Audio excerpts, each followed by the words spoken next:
Target filled.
Link building is a thief, and you know that. It's robbed you of your time. You want to post amazing content and make sure settles at 4:15. Since there's no trading at 4:15, it's 4:14 is the last print. So that's what you're looking for in your lower time frames. So between those two times, that's what makes up the opening range gap.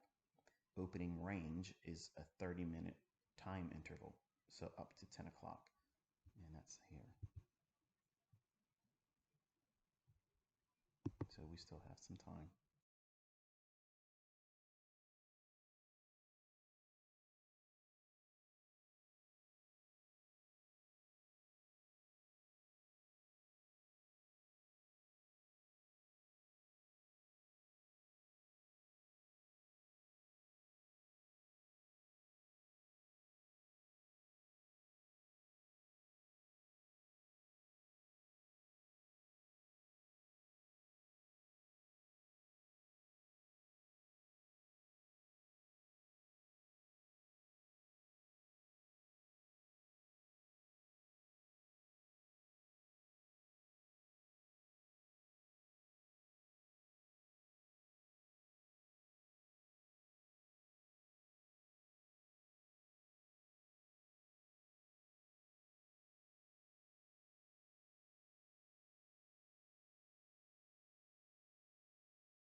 range gap. And then it trades down to that, sweeps that low, but it trades to the upper quadrant level. And then we created this little tiny little fair value gap. You see that in the lower lower right hand corner chart. When we were trading, I said I want to see it trade up in that fair value gap. This is kind of like what I was hoping like Trades by Matt guy would try to trade like that, because what he's aiming for, that's basically it. That's his whole day. It's just something like that, and boom. I mean, it probably wouldn't be good for business for his live streams. He'd be in there now. Okay, guys, see you later, or let's just talk about whatever, which is cool. I mean, I love him. I think he's a nice guy. No drama. The NASDAQ Cowboy. I love his song. Like I listen to it sometimes. I'm driving, I turn it on, and it's like that's actually a catchy little jingle.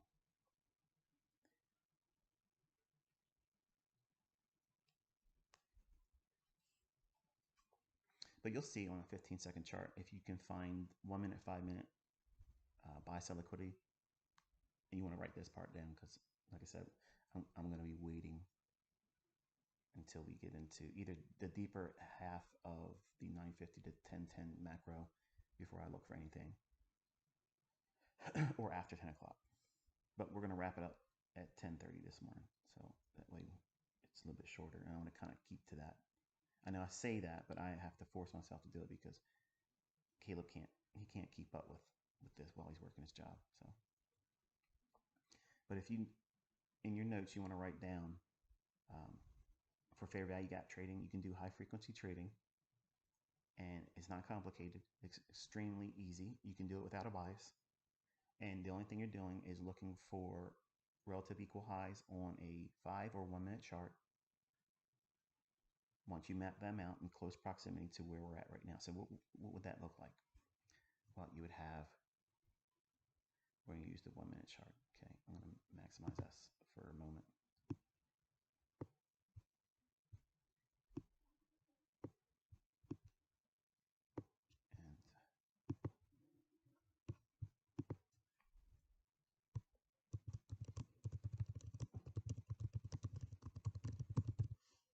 Yeah, I'm ruining it for you. There's a guy on Instagram that has a large. I don't know if the followers are bots or what, but he has my name like he's pretending to be me. I'm not on Instagram at all. I'd appreciate if you guys reported it. It's like a 200,000 follower account. That's not me. And he links my YouTube channel like I would if it was me. So I'm hoping that when people go there, they click on that link and they can watch videos like this where I say I'm not on Instagram. 2024.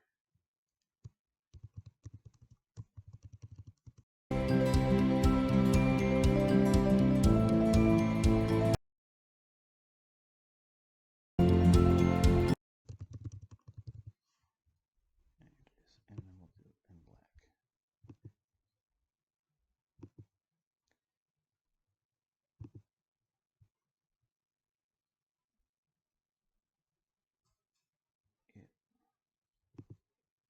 Giddy up.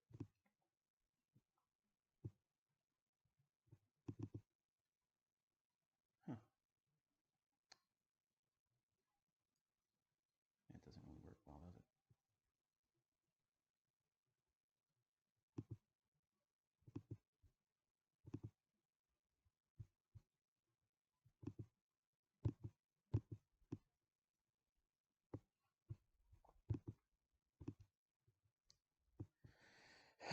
So that's what I was saying about wanting to waiting for a little bit more time-based delivery. If you're expecting this just to go up there and fill like I would do if I was aggressive and it wasn't a day ahead of FOMC, getting in that entry price there, you would have to endure this. And when you know what you're doing and you understand the characteristics, you know what is going to happen. You know the likelihood that a fair value gap, a PD array, it might work through them. And that's not failure for the sake of the methodology. It just means that it's going to color outside the lines and get a little animated. And you can see that happening here. Sell side here.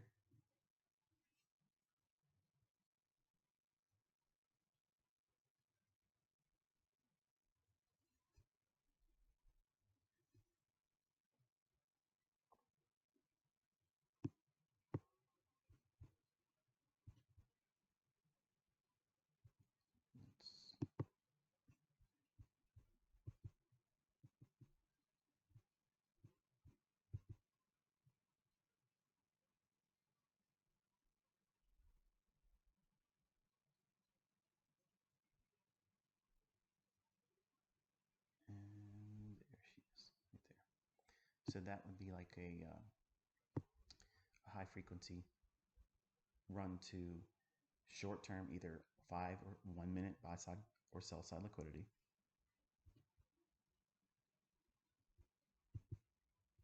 Using no bias, just zero bias. Just looking for a price run that takes out short term highs, short term lows. And you can do that all day long and not even have a bias for the daily session. I'm sorry, for the daily candle, or the session you're trading being like the New York session, the morning session, or the afternoon session, or if you're trading in the lunch hour, you can use the same thing. Like, you don't have to be in here sitting still and only trading on a higher time frame bias. That's not required. But when you're first learning, it helps. It gives a framework. So now what I'm doing is I'm watching this wick here, upper right hand corner chart. I'm looking at this wick right there. I'm looking at the 765.25 level.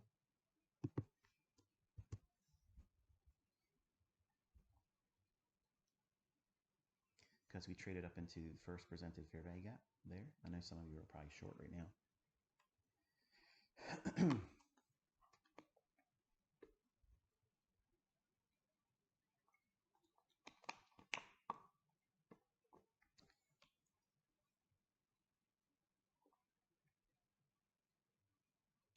This is the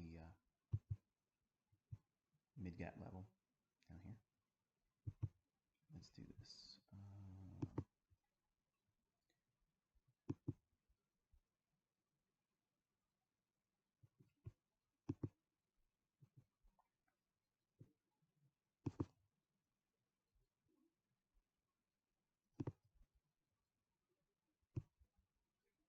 So mid-gap's here and 10 o'clock here. So we'll see if we can get that mid-gap delivery by 10 o'clock.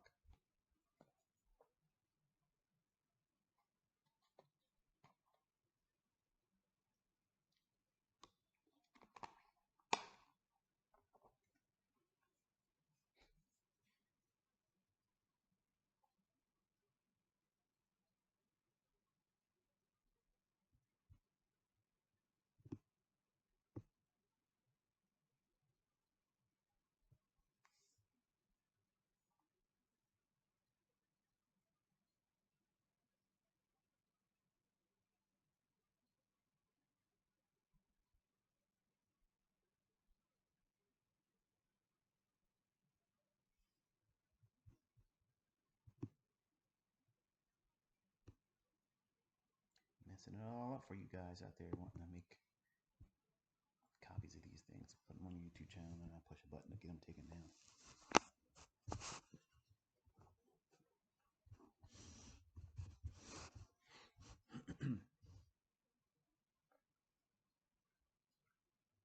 So you can think to yourself for a second, okay? There are mornings where you'll get in, or you'll watch the price. There's the delivery to mid-gap, so 70% strike rate. True today. And now we have the lower quadrant level here at 694.5. So that'd be our next downside objective.